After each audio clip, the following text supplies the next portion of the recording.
Mr. Speaker, the Prime Minister broke his promise to Canadians.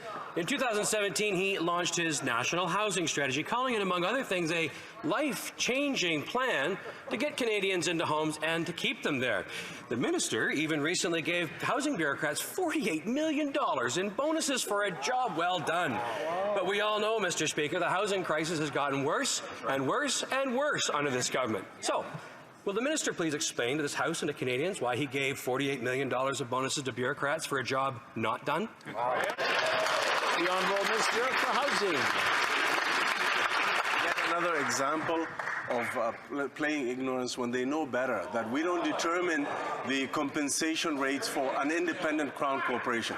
But what I will speak to, if the member has the courage to talk to his leader, to stop being the biggest gatekeeper to supports for housing for Canadians. When we introduced legislation to deliver much-needed rental supports to Canadians, what did that side do? They opposed it. When we presented plans to invest in rapid housing solutions for the most vulnerable, they opposed it. That is their record, Mr. Speaker, and they can't get away from it. Honourable Member for Parry Sound, Muskoka.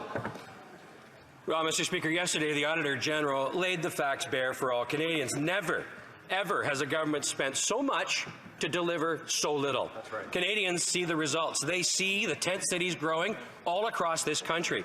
So can the minister please explain to this House and to every single Canadian that cannot find a home right now why you would give $48 million in bonuses to federal housing gatekeepers while more and more Canadians get left out in the cold?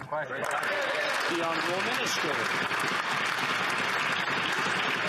The Honourable Member took that same level of advocacy to his leader, who has been the biggest gatekeeper in this House against supports for Canadian first-time home buyers, against supports for rapid housing initiatives in communities facing homelessness, against supports for 64 different community entities to reduce and prevent homelessness.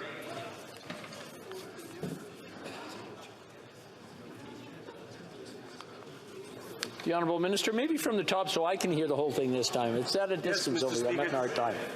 To live up to their record, and when someone actually states their true record in this side of the House, they have a problem listening to it. But those are the facts. Whether it is first-time home buyers saving up to $40,000 in a tax-free savings account, they voted against it. When it is providing more supports to communities facing homelessness through the pandemic by preventing 62,000 people from entering homelessness and providing permanent solutions to 32,000 Canadians experiencing homelessness, they voted against it. The Rapid Housing Initiative has delivered 10,250 deeply affordable homes. They voted against that.